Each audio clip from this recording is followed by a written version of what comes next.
let's wait for a couple of minutes so that any other learners will join.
Yes, that's it. I think we can begin if we are sure nobody else is joining. But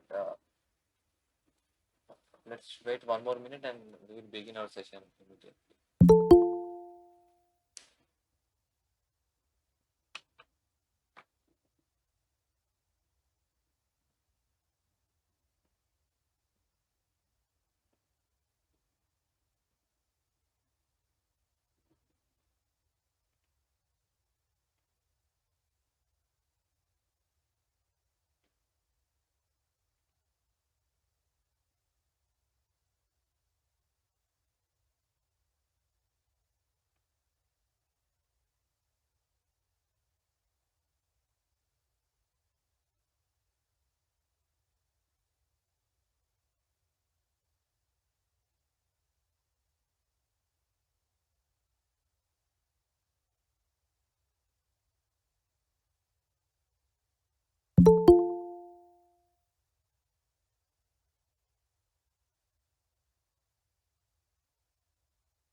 Okay, that's all right.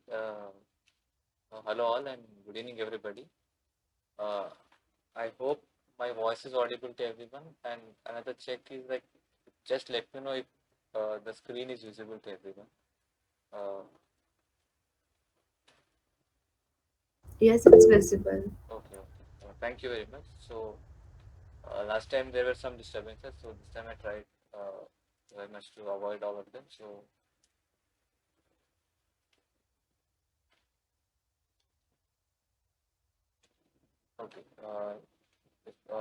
okay, I guess most of you have already joined. So now I think we can begin with this particular problem solving session for the week two. So for the subject housing policy and planning, the NPTEL course by Professor Uttam Kumar. Uh, Myself Aditya Bandari, I am a PMRF at Indian Institute of Technology, Roorkee, the Department of Architecture and Planning. So before we go to the this last week's the next week's question and answer, previous year's question and answer problem solving session. Uh, that as one of the learners has questioned in the last week, so I just tried to arrange the different perspectives of housing in the Maslow's hierarchy of needs chart based on the different types of requirements humans need, how the different perspectives of housing, which have been discussed by Professor Roy, might fall into different set of hierarchy of uh, needs. So coming to the first one, multiple units. Professor has discussed that there need to be multiple units of housing together that actually falls into the physiological needs because it is the basic need. It actually uh, consists of the physical house and other structures. So followed by the safety nets, which include safety needs, personal security, employment, resources, health and property, which includes the affordability, livability, and other services, including water supply, solid waste management, and other important services, including transportation, recreation, and other facilities.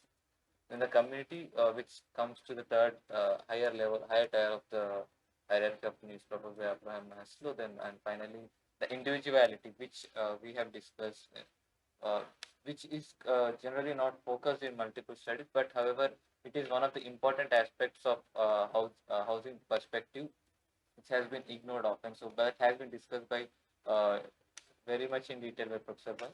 So individuality is how the housing actually reflects the individual characteristics, the characteristics of a particular person, and how housing facilities are related to the person, and how it reflects the properties in which he actually stays, or he or she actually stays or resides in. So if we are clear with this, then we can go for the this previous year's uh, problem solving session. So we can go through one and each and every question one by one. So I hope everybody is familiar with URDPFI guidelines. It is Urban and Regional Development Planning and Formulation Instruction Guidelines.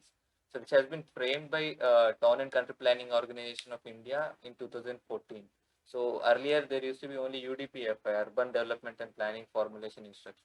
So now it has been changed to URDPFI, urban and regional. So there is a holistic development of the urban areas along with the surrounding rural areas also. So first of all, the first question is actually asking us, considering the following statement as per the URDPFI guidelines in a master plan, red color indicates the residential land use. If we actually look at it, we know that there have been multiple set of colors which have been suggested by the TCPO or the URDPFI guidelines in order to depict the particular set of land use in the perspective plans or the master plans which have been developed for the different studies. So in these master plans, if we actually look at them, for example, right now I'm trying to show you one of the master plans. In India, master plans and development plans, the terminology actually varies from one state to another and one part of the country to another based on the respective town and country planning or town and country planning acts. So, if you look at for example, I've taken Navi Mumbai development plan. This is the master plan proposed for the city of Navi Mumbai. So, this is the proposed land use. The proposed land use actually mentions different sets of colors. So, if you actually look at it, it says yellow is for residential, blue is for commercial, purple, they use different shades of purple in order to differentiate for the purpose of this particular city. So purple of industrial and darker purple for old industrial, MIDC area is reflected in another one. Then coming to public and semi-public, it is usually represented in red. Uh, they have used different shades of red for this purpose, institutional and other public and semi-public land uses. So these are the predominant land uses which we usually discuss whenever it comes to the urban planning aspects, urban and regional planning. So similarly, if you also remember, Professor has also discussed about the differences between the land cover and the land use. So land use is usually that depicts the artificial land use, the land uses which have been made. As the term itself reflects land use, the way the land has been used. So then when it comes to the land cover, the way the land has been covered. So it is usually, I'm taking an example of one of the studies which has been conducted for the same city, Navi Mumbai again. so in which they have prepared the land cover maps for the metropolitan area of Navi Mumbai. So this is usually how the land cover map. So if you remember the previous map, the land use map, this is how it differentiates. When it comes to the land cover, we just discuss a broad the areas that actually cover the land uses. So when it comes to the, for example, water bodies, open land, the land which is not specifically set for any particular purpose in the forest area, then the constructed area where there has been limited amount of at least some amount of human activity that has been caused and also has caused in the presence of impermeable surfaces. Then finally the agricultural land. So this is basically a broad classification that is generally used in the land cover maps, unlike land use maps which have a particular set of land uses which are clearly discussed. So coming to the first question, that is considering the following statement as per URDP guidelines in a master plan, uh, red color indicates the residential land use. We know that as we discussed just now, yellow color is usually used for the residential land use in the urban areas of India. So the correct answer for this particular question is false. Then let us go to the second question again. Select the option which is not a land supply management model. So if you remember the week 2 sessions, uh, we- the lectures actually discuss about the four different models of the land supply management. So we have to select out of these four options, we have to eliminate the one which is not actually a land supply management tool. So if you actually remember, based on the lecture, there are four different land supply management tools again. So the acquisition, which includes the expropriation and the large scale bulk land acquisition, either using the la, uh, la, Land Acquisition and Rehabilitation Act of 2014, which has recently been modified. So it is acquisition where we actually get the land from the uh, different different users for the purpose of the housing. Then land use and development control, which in which we discussed about the development planning and the transferable development rights, where uh, the development right, the way the land can be developed has been transferred from one person to another in the form of FAR or FSI. Then the land assembly tools in which the land is actually collected from different sets, different users, the landowners, and then it is reconstituted for the different purposes again, like transportation, infrastructure allotted. That the land has been developed and it is reallocated to the same owners again. So land assembly, and finally the partnership models where the land development is either guided by the agencies, government agencies, or joint development where the private parties actually develop the land with the guidelines which they receive from the uh, other government agencies and the town and country planning authorities. So we know that the first three options, the acquisition is actually a land supply management tool, and the land use and development control, and even the partnership model. These three of the options are actually the land supply management models. So the rental housing, which is actually not a land supply management model, but we actually have discussed in the previous week sessions that rental housing is uh, housing the type of typology of housing based on the tenure type. So this is the correct option for this particular question. So rental housing is not a land supply management model. So now let us focus on the third question. So section 11 of Article 243W in the Constitution of India deals with. So uh, if you actually focus on the uh, Constitutional Amendment Act of India, the 74th Constitutional Amendment Act, it has made certain amendments into the Constitution and subsequently added the Articles 243P to 243ZW. So Articles 243A to 243O are made by the 73rd Constitutional Amendment Act, which actually have provisions for the village level development, rural development, such as village panchayats, the local elections, how the rural areas should be developed, who actually handles the water supply and other allied services in these rural areas. Similarly, 74th Constitutional Amendment Act, the Article 243P and 243 until the articles of 243 ZW actually are meant for the urban areas, giving the certain set of obligatory functions, the functions which have to be performed by the urban local bodies, such as the statutory urban local bodies, such as municipal corporations, municipals, nagar panchayats. The terminologies may vary from one state to another, but it is more or rather than the similar one. So, municipalities or maybe nagar panchayat, what are the different sets of activities they have to do? So, according to the 12th schedule, in the Article 243W, there have been 18 different subjects which have been discussed. So this particular question is asking us for section 11. So if you look at them, and we also actually filter out the ones as discussed in the previous session in terms of how these sections are actually, these subjects are actually associated with the housing. So urban planning, including town planning, the first one is actually a responsibility of the urban local body or the municipal corporations, municipalities. Again, similarly, the regulation of land use and the construction of buildings. Urban local bodies issue the permissions for the buildings, as we all of us know. And they, in recent times, even if you actually remember the previous sessions, Amrut has mandated these urban local bodies to have a GS based master plans. And so this will actually help them to regulate the land use, how the land should be used, which area should be dedicated for the commercial purposes, which area should be dedicated for the residential purposes. All of these functions are handed over to the urban local bodies. The second one, then similarly, planning for the economic and social development, it is a broad sense, and the roads and bridges, water supply for the domestic, industrial, and other purposes, public health, sanitation, all of these are functions are listed down. Fire services, urban forestry protection. But if you can filter out the ones which are directly associated with the housing, which they include the regulation of land use and the construction of buildings. The second one, the 10th one, slum improvement and upgradation, as we discussed in the previous sessions.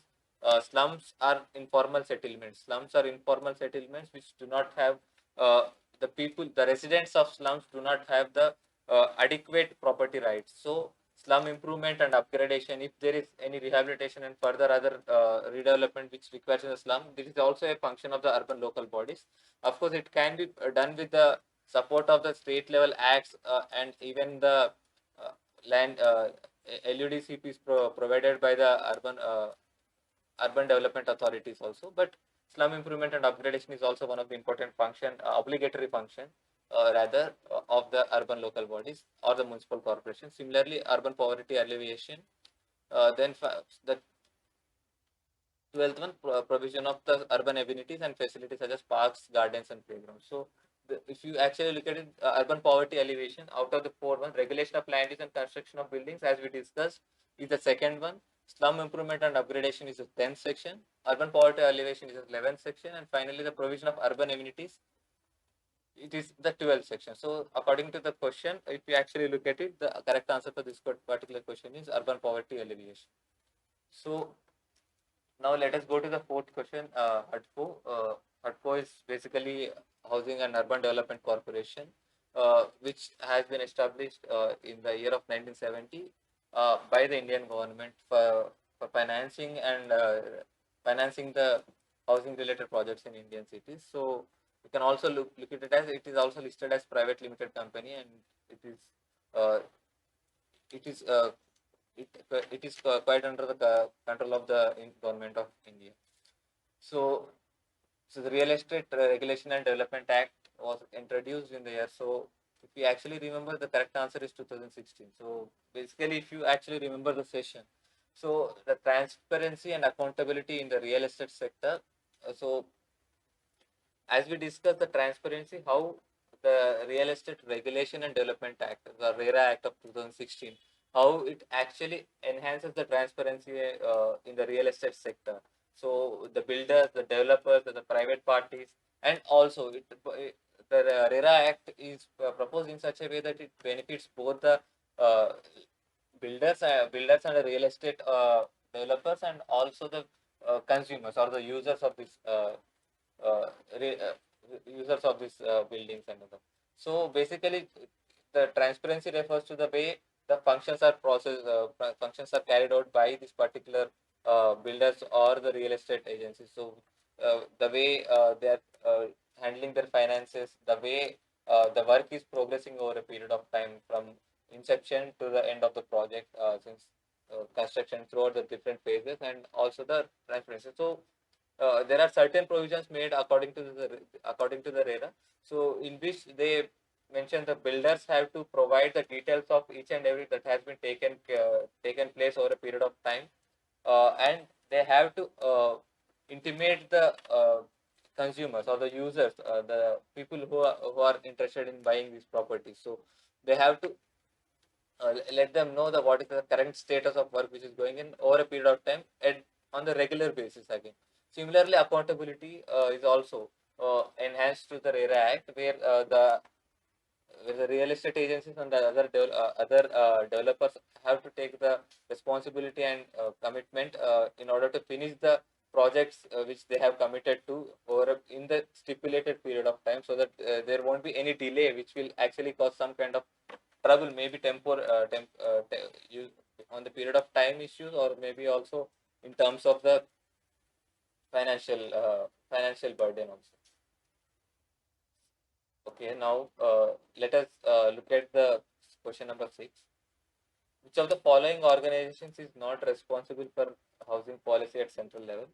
So let us examine each and every option again. NHB, the National Housing Bank, and the NGOs, HUDCO, and the HPL. So we actually clearly know that NGO actually refers to the non-governmental organization. So this is not a part of housing policy at the central level. So National Housing Bank, it finances the uh, it finances the housing related projects in the Indian in Indian country, Indian cities, and other rural areas also. Then HUDCO is specifically for the financing the housing housing sector in the urban areas, and HPL is basically for the uh, research and development of the alternate construction methods and mechanisms. So NGO is the concept for this particular question.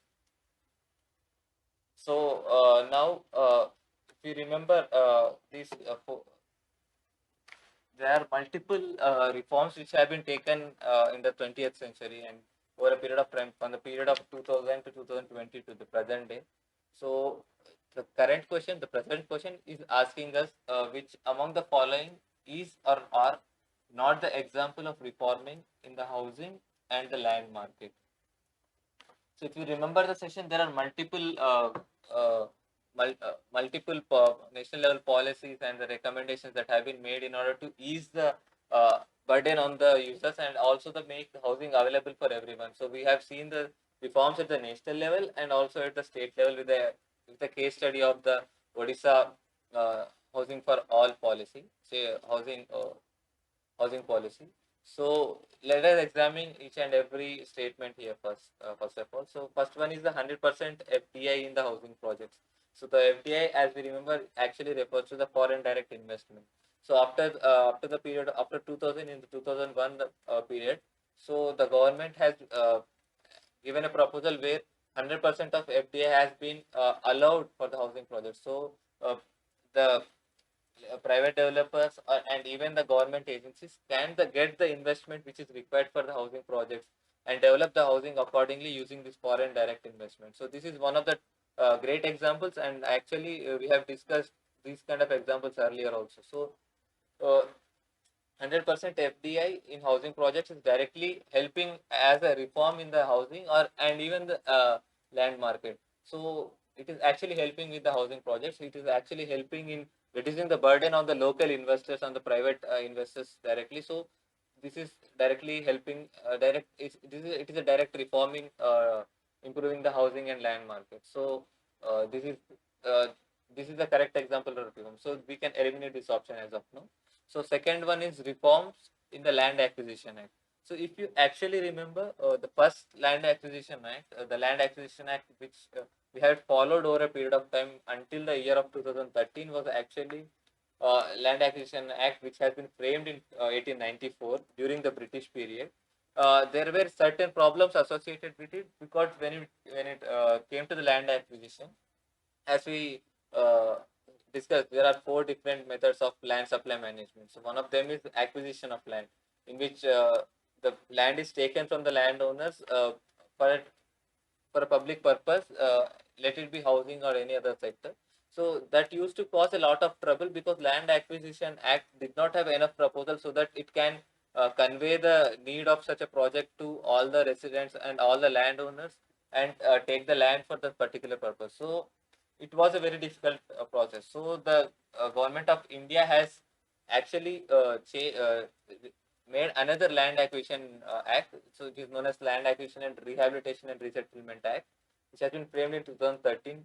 So this new act has actually had some kind of remedies for these kind of problems that were actually delaying any kind of housing projects and any kind of housing related issues also. So these reforms in the Land Acquisition Act actually may ease the government in in in procuring the land from the landowners, so that it can be used for the housing sector. So these reforms actually have made ease for both the government and also for the landowners, because if, when a landowner is submitting his land, when he is giving up some amount of land for some public purpose, he is also going to get some kind of benefit from this. So these kind of reforms have actually helped the government to solve the issues associated with the delay in the housing project. So this is also one of the direct reform which helped in improving the housing and land market. So the insolvency and bankruptcy code is actually associated with the contractors, and where there are some sets of some set of guidelines they should be followed, so that in order to uh, not face the legal trouble. So this is one of the not a direct reform that is associated with the housing and land market. So this can be the correct answer for this question. And finally, the fourth one is the facilitating the private developers and joint ventures. Again, the fourth one which we have discussed, where we actually uh, where the government has actually made it easy for the people, made it easy for the state governments and even the local governments to engage the private developers, the topmost private players in the real estate market and even the housing and other domains, to come and invest and develop the housing. And also the joint ventures. There are certain examples around the country where the governments or government of India, or maybe the the state governments, along with the local or established private parties, have developed the housing sector. So if we look at these four options, so, we observe that first, second, and fourth one are actually not the not are actually the examples of reforms that have been taken by the government of India, either through some kind of housing policy or planning purpose, for the improvement in the housing and land market. So if you look at it, the first option, it says 1 and 2, that is 100% FDI in housing project and reforms in Land Acquisition Act. So this is not the correct option. Then only 2, the reforms in land acquisition, it is also a reform in the housing and land market. So this is also the not correct option. Only 3 is the correct option, because this is not a reform directly associated with the housing and land market.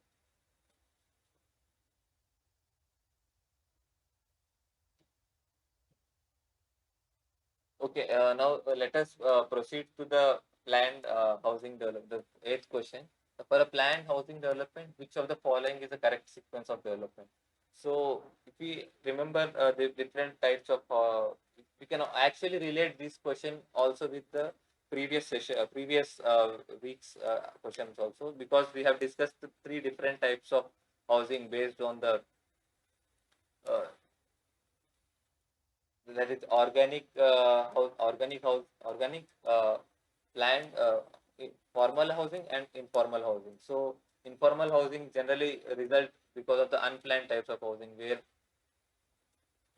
the people actually settle on a piece of land without any and they face the issues associated with the inadequate services and etc. So let us examine each and every option clearly. So the first one is people occupy the land, then housing has been developed and the services are provided. So this is not a correct process in which the people purchase the land and they develop a house and the services are provided. This might cost the ambiguity, because not a planned housing development, because the people uh, developing the households without any proper guideline is one of the major issues that can happen through this sequence of this actually unplanned development, or in any other kind of informal development. It usually occurs in this way. So people come and land, they uh, get, procure the land, they build the house, and the services are provided by the urban local body. If you remember the one of the slides, the Article 243W under the 74th Constitutional Amendment Act, water services, transportation, and all of them have to be provided by the urban local body. So once the people come and purchase the land and build a house, then the provision of services uh, within the limited amount of infrastructure, maybe because this kind of development actually causes the improper layout of the roads and other difficulties. So this will actually cause the people to cause the urban local body to uh, not able to sufficiently provide these kind of services to the household. So this is not the correct sequence of development for the planned housing development. Then the second one is we procure the land, then the services are provided, house is developed, and the people will come. So this is actually the sequence of the planned housing development, in which uh, maybe through the any of the four land use supply mechanisms. So maybe through the acquisition, or maybe through the participatory approaches, maybe through the uh, land pooling or any other scheme. First, the government agency or the private developer procures the land, then he lays the roads. The services include he lays the roads, he or she lays the roads.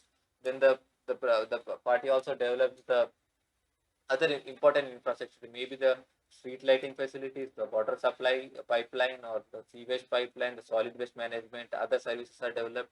Then the house is constructed and the people come then. So this will actually help the urban local body to uh, streamline the services so that it can be easily provided to the residents of the different parts of the city. So this is actually the proper sequence in which the planned housing development actually happens. So this is the correct answer for this question. But for the sake of argument, we also have to check the next two options also. So then people come, they develop the house, and the land is procured and the services are provided. This is not actually a proper process, because actually, if you look at it, this is actually uh, representing informal kind of development, unauthorized settlements which happen usually in the outskirts of the cities, in different parts of the cities, in different areas. So people develop a house without inadequate property rights, and then the land has been procured from the different sources, and the services are then provided. So this is also the similar kind of difficulty which usually is faced in the first one, which is usually suitable for the organic development and other informal development. So the third one is also the wrong option. So this is not the correct sequence of the development for the planned housing development. And the fourth one, the services are developed, then the land is procured. This is actually not a proper streamlined way, because this is not how it usually works. Also, it is not feasible in any kind of uh, local market and urban areas also. So this is impossible. So if we look at the correct answer, the correct option for this particular question is option number 2, where the land is procured, and the services are provided, and the house is developed, and the people then come and settle in these houses. So this is actually the correct sequence for the planned housing development. So before ending this presentation, I just also wanted to discuss one of the example of and actually this is generally anyway there in the further sections in detail. This is one of the examples how it works actually. The the, the land the land the land being claimed by the government body for the different purposes, and then it redevelops. So if you look at this particular slide, the land assembly, the plot reconstitution, the land pooling and land readjustment. There are different scales at which this land pooling and land readjustment can occur. So usually it can occur at the neighborhood scale, or it can also occur at the city level. For example, one of the examples for the land pooling is the Amravati city in the Andhra Pradesh, the recent capital, which is under the control of the Amravati Andhra Pradesh Capital Region Development Authority, APCRD. So they have pooled a set of land from the different landowners. Basically, the land that is belonging to the people, it's a private land. So they assembled the land. They collected the land based on the consent of the landowners, and they have developed that land using the road network and other different infrastructure. Automatically, after developing the services, the land value also improves. That is actually one of the benefits for the landowner. So he will get different set of the land is pooled and then it is readjusted, and a part of the land is also given back to the actual landowner. So this usually happens in this process. The land is collected, the irregular plots are collected from the different land users, and uh, proper alignment is actually done because they'll frame a layout in which the plots are regularized so that the services can be provided in an easy manner. The road and other necessary services are provided, and it is developed. The land is developed in such a way that there is no other uh, issue with the land redevelopment. So this is how it is usually carried out. So if we can summarize this particular session, we have actually looked at the different problems which we have discussed in the first in the week number 2. First of all, as one of the learners has questioned in one of the in the previous session, how individuality is reflected in housing. It's from the last week's session, but anyway, I try to address this using the Maslow's hierarchy of needs, how the different different perspectives of housing are accounted in the different levels of the hierarchy of Maslow's needs. Then we understood how URDP-FI guidelines actually classify the land use maps, and we have also seen the different two different maps of land use and land cover, how they differ from each other, and how the land, what is land use? Land use is unnatural, that is artificial land uses, and when it comes to the land cover, it is natural land uses which are depicted in such a way. And usually, land use has much larger classifications: residential, commercial. Again, within the commercial and residential, also there might be multiple classifications, which certain states and cities have with respect to the needs of the city. There can be high density residential, low density residential, high rise residential, low rise residential. It varies from one city to another. If you want it, we can discuss it in the further session sometime. Different master plans, how they have actually reclassified the residential land use and other different types of land uses, further reclassification, and they use different shades and tints and other gradients and other hatches in order to depict this. And the land cover, similarly, it is usually used at the larger scales than the urban areas.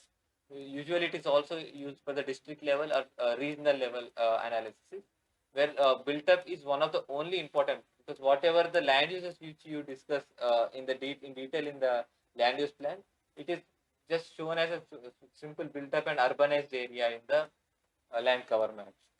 Similarly, we have also discussed the land supply management models and how they differ from each other, because using through the questions only we have discussed the same thing, how the land acquisition is different from the land use and development control and the land assembly and the partnership models. Then uh, the section 11, the article 243W, which has been actually reinstated into the, which has been incorporated into the the Constitution of India in the year of 1994 to 1993, after the 74th Constitutional Amendment Act. These articles have included in the Constitution of India. So there have been 18 obligatory functions which have been discussed. Out of them, we understood that the four of them are directly associated with the housing and how the people use the housing and stay in them. So which includes the important housing and services which we discussed again, the all the six perspective of the housing, which how they are affected in these ones. So similarly, section 11, the article 243W discuss the urban poverty alleviation. Urban poverty alleviation, if you remember, because livelihood and other even the JNNRM and even the Amrit schemes are actually looking at the development of the slums and other uh, removal of the urban poverty. So this is how the urban poverty alleviation is one of the factors associated with the housing development, which is directly under the control of the urban local bodies and urban local bodies. Urban local bodies include all these municipal corporations, municipalities, Nagar Panchayats, Nagar Palika Parishad, Nagar Nigam. The terminology varies from one state to another, but more or less the gist of the terminology is the same. Then again, with reference to the housing finance, HUDCO refers to the Housing and Urban Development Corporation. It is basically government of India set up agency for the financing of the housing related projects in urban areas. Then the RERA Act, as we discussed, it actually provides a transparency and accountability in the real estate sector from both the perspective of the builders and also the users. So it has been enacted in the year of 2016 by the government of India.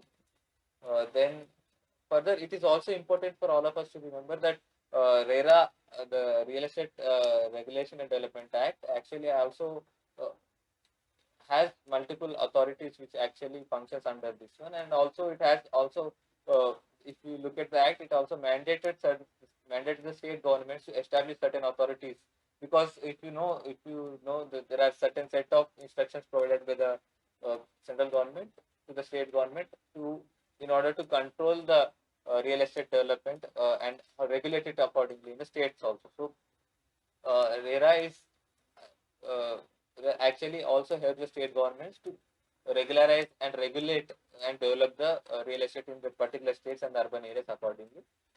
Then housing policy at central level, National Housing Bank, HUDCO, and HPL are directly or indirectly associated with the housing policy, and they are actually helping in different domains. Either they are either helping with the financing of the housing or improving the technology of the housing in the way of having uh, the construction material, or maybe the construction mechanisms or other factors, how uh, these things are happening. So HPL is helping with the technological aspects, HUDCO and NHB are helping them with the financial aspects. But NGO, as we remember, as you know, it does not refer to any of the national agencies. It's just a non-governmental organization which is not directly responsible for the housing policy at the central, at least at the central level.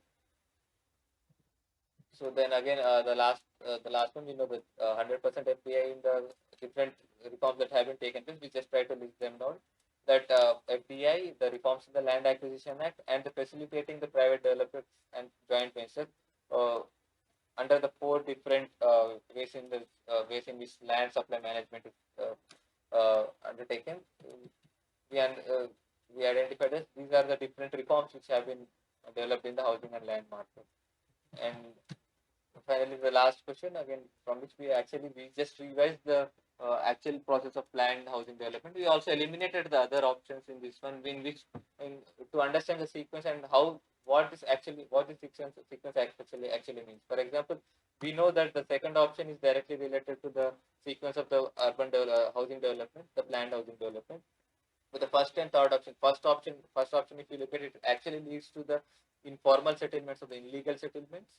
The third option, in terms of informal settlements, it leads to unauthorized settlements. So the correct answer, this one is land services house people. This is how the practice should be, and I that actually this is it from my side for this session. And if there are any questions with respect to this session and this week, we can discuss in detail from now onwards. Uh, stopping the I'll stop the sharing of the screen, and just let me know if you have any doubts, and we can discuss in detail as the time goes.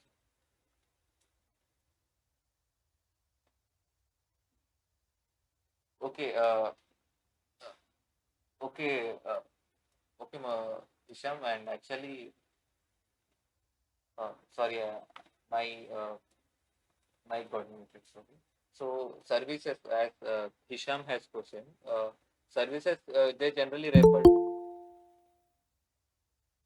services. I'll just share that presentation once again. I'll just discuss what the services which we are referring to. Whenever we are referring to services, uh, it it can have multiple aspects with respect to the services. It can be transportation and other factors. So let us look at it from the perspective of the obligatory functions of the urban local bodies. So if you go to the presentation once again, so if you look at it, apart from the housing, and again, there are certain services which actually a household requires. Like every household requires adequate amount of water supply. They require the recreational spaces, the gardens for the recreational purposes. They also require the water, uh, sewage management, water for the basic. Water is the basic thing. So water is basically required, and sewage is required, and the sewage management is required. Uh, I mean, it can be the underground sewage system or a open drainage system. There can be multiple systems, but sewage management is also one of the aspects.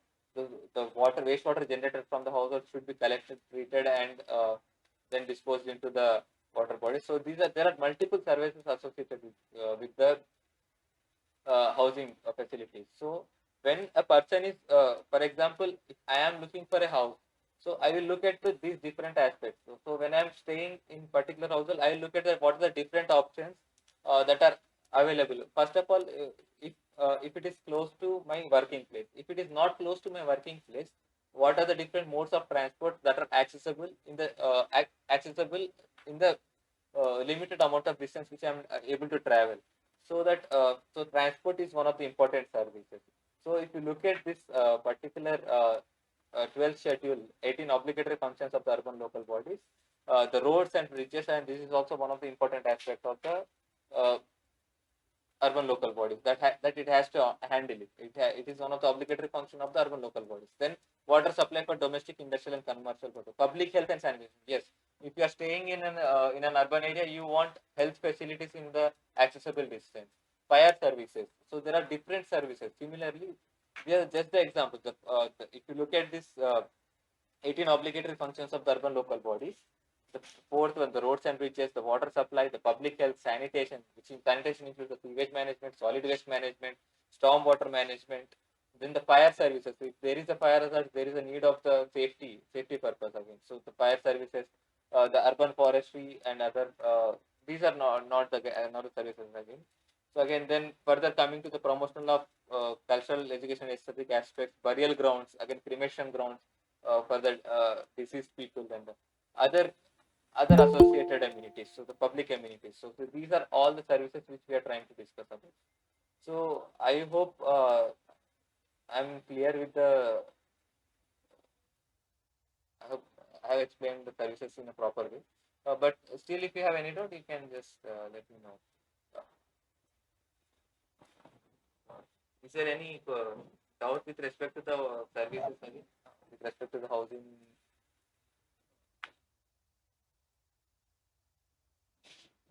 Isham, am I clear?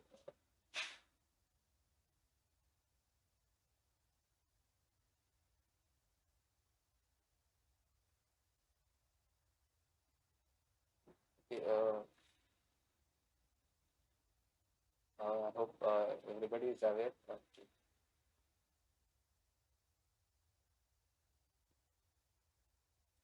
Okay, I'll just scroll through. I was referring to the sequence of the urban. Okay. The last one. Okay. So once again, I'll just go through this one. The land. This one in the planned development, how it actually happens. Okay. In any unplanned development, what usually happens is the first option. The people will come. Uh, I have certain amount of affordability, so I will purchase the land and I will develop the house. I will construct my own house. So after developing the house, I will require certain particular services which might not actually be provided by the urban local body already because of the multiple reasons. Because we purchased the land and developed it according to our wish. So this is the kind of unplanned development in which the urban local body. It is difficult for the urban local body to lay out the services. So, for example, if you take a plotted development, the road is in a structured manner and the services are laid down accordingly. So there are no usually, if you, for example, if you take a along with the road, also you will have other infrastructure services such as water supply, sewage management, etc. So all these services are easy to provide in a in a plan development where you procure the land and then you propose a proper layout of roads, then divide the plots so that they are distributed properly, and then the people come and develop the house and live. So that is how it usually happens. That is actually the how the plan development happens. So when I refer to the services, so the services are actually provided by the urban local body or the private developer if it is in the case of a private plotted development. So if the people go and purchase the land and develop according to their wish, it will be difficult for the urban local bodies to provide the services. Let it be the water supply service, let it be the transportation related, that is public transportation service, public bus or metro and any other services, even the solid waste management, other services, it will be difficult for the urban local bodies. I'm not saying it is impossible, but it will be difficult for them. But in a planned development, the land is procured by the either by the government or private agency. They will lay out the road, they develop the services, they lay out proper water supply pipeline, they lay out on proper sewage line, proper road, and then they develop the house and they invite the people to come and settle in the house. So this is how the proper uh, planned housing development happens. Okay, I hope this is clear this time.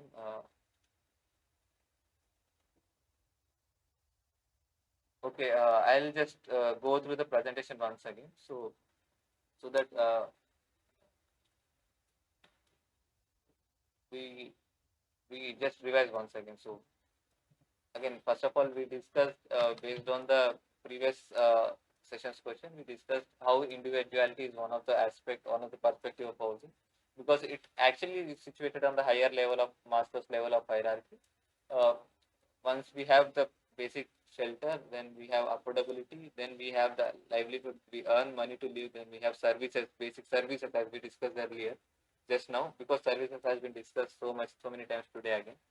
Then the community, then the individuality. Individuality is how the housing reflects your nature and your characteristics, the particular individual characteristics. So that is how it is one of the important perspectives of housing. Then the first question we discussed, what are the different color codes which are used in order to depict the land uses in the urban areas, and even in the development plans, master plans, or the perspective plans, which are developed with different terminology in different states of India. But on an ideal terminology, to develop a master plan, red color usually does not indicate the residential land use. Red color actually indicates the uh, public and semi-public land use according to the URDPFI guidelines. URDPFI guidelines, as we discussed, they are developed by the Town and Country Planning Organization of India in 2014. So in the same way, we discussed, we have seen difference of the land use and land cover using different maps also. I hope that is clear. And then uh, then uh, then we said we compared different land supply management models, and we have identified the odd one out of this one. That land acquisition is basically the procurement of land from the different landowners using the tools such as Land Acquisition Act, Land Acquisition and Rehabilitation and Resettlement Acts. The Land Use and Development Control, it is LUDCPs, and the master plans and the development control regulations developed by the urban planners for the urban cities. And partnership model is basically where the government agencies and the private agencies usually interact and collaborate for the procure the land, develop the house, develop the house, develop the layouts, housing, and provide it to the people. So the rental housing is the wrong answer this one, because it is not a land supply management model. It is barely a classification of the housing based on the tenure. Then we discuss the different subjects which are discussed in the 12th schedule of the Article 243W in the Constitution of India. 18 obligatory functions which have been which have been mandated by the government Constitution of India for the urban local bodies or the municipalities, Nagar Panchayats. Then 4 out of them are directly associated with the housing sector. The regulation of land use on construction of buildings, slum improvement and upgradation. Aditya sir, sorry to bother you. Are you sharing your screen? So, Because I'm not able to see anything, so I just okay. I think started. there is. Okay. I'm really Okay. sorry. Actually, Yeah, it's okay. I got the content what you said. I just wanted to know, did you talk anything about the assignments? Because I skipped. I was trying long back to log in. It was not. Okay, allowing. I'm really sorry about that. Okay. So first of all, I'll just rush through this one so that because Okay, we have fine. very limited time. Yeah. So the first one we just discussed based on the last week. Somebody has asked this question. Some learner has asked this question, how individuality is reflected as a perspective of housing. Then it is basically falls in the higher tier of hierarchy of Maslow's hierarchy of needs. So that is what basically what we have discussed. Then we discussed different color codes which have been used in the land use plans developed by the urban development authorities as part of their master plans, which have been recommended by the URDPFI guidelines. Which URDPFI guidelines are nothing but the urban and regional development plan formulation instruction, which has been provided by the Town and Country Planning Organization of India in 2014. So they recommend whenever the city is preparing a master plan, there are certain set of colors which they have to use in order to depict different land uses, which include residential is yellow, blue for commercial, purple for industrial, red for public and semi-public, green for recreational. Similarly, so according to this question, we answered it. Red color is actually indicating the public and semi-public land uses, and not residential land use. Residential is depicted by the yellow. And similarly, next question we understood it using the slide of Professor Roy, in which we discussed there are the four different land supply management tools, and out of this one, we had to identify the one which is not a land supply management model. So acquisition, land use, development control, and partnership models. All of them are actually the land use management model because they help the urban local bodies and even the developers and other people who are involved in the housing and other development to procure the land and develop accordingly. So rental housing is it's an option that is not matching as per the land use management model because it is nothing but just tenure based classification of housing typology, like it's lease based, rental based, and other ones. So then the third one is section 11 of article 243W. So we discussed there are 18 different subjects which are discussed in the 12th schedule according to the article 243W. Article 243 P to 243 ZW are incorporated into the Constitution of India in the year of 1993. This actually has given certain obligatory functions, the functions which are for which the urban local bodies again refer to the municipal corporations, municipalities, Nagar Panchayat, Nagar Palika Parishad, different terminologies across that. Even if you go to certain states, maybe in Tamil Nadu it is called town panchayat. So there are different terminologies. These urban local bodies have 18 different functions which are mandatory for them, which are obligatory for them to perform. Not mandatory. Mandatory is not the correct term. Obligatory function. Out of them, 4 obligatory functions are directly associated with the housing, urban housing. So which include regulation of land use and construction of buildings, slum improvement and upgradation, urban poverty alleviation, and the provision of urban amenities and facilities such as parks, gardens, and playgrounds. So this is basically the recreational facilities. So the correct answer for this one is urban poverty alleviation because it is the 11th section which is discussed in the Article 243W under the 12th schedule. Then the fourth one, HUDCO. The question is about the acronym HUDCO, what it stands for actually. So this is Housing and Urban Development Corporation, the company under the Indian government which actually finances the housing projects in the urban areas of India. Then RERA Act was established in 2016 in order to induce the transparency and accountability in the real estate sector. Basically, the builders and developers who are responsible for developing any real estate project, they should actually be transparent about the processes and how the development is happening over a period of time, and they should inform the users and the consumers in the irregular intervals of time. So it is developed in 2016 by the government of it is introduced by the government of India in 2016. The sixth question is what are the different organizations involved in the housing policy, and which we have to find the odd one out, the one which is not actually responsible for housing policy at central level. The NHB is National Housing Bank, HUDCO, and the HPL. All three of them are at different levels again. NHB and HUDCO are involved in the financing the housing sector. HPL is involved in developing the technology and improving the technology used in the housing sector. So NGO is the correct option. That is, it is not involved directly in the housing policy at the central level. And the seventh one is we had to find the statements which are not directly affecting as reforms in the housing and land market. So we found that 100% FDI in housing projects, Land Acquisition Act reforms, and the facilitating the private developers and joint ventures are actually improved the condition of the housing and land market in India. So the insolvency and bankruptcy code is the correct answer. That is the only three is the correct answer in this particular question. And finally, the last question, which asks us for the correct sequence of development for the planned housing development. If you remember, there are different steps. So the correct sequence is the government agency or the private developer. They procure the land, they develop the services. They lay the road, they lay the water supply services, they lay the water supply pipeline, sewage line, solid waste management, electricity, and all the lines. They develop it. Then the house is constructed, and the people come and reside in them. If the process is followed as it is in the first option, the people purchase the land, develop the house, then the urban local body comes there and lays the roads and provide the services. That will actually be the difficult process in which urban local body will be in a situation where it is difficult for it to provide the services to the people.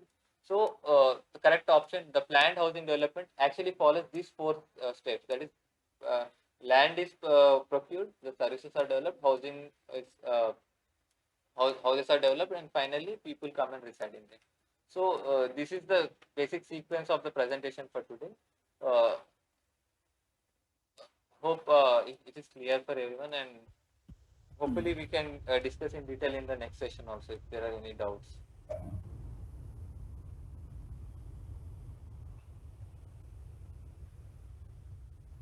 I have just one small question, sir. Okay. The assignment that you were discussing, it is some further assignment, it seems, because till in week 1 and 2, this was not there.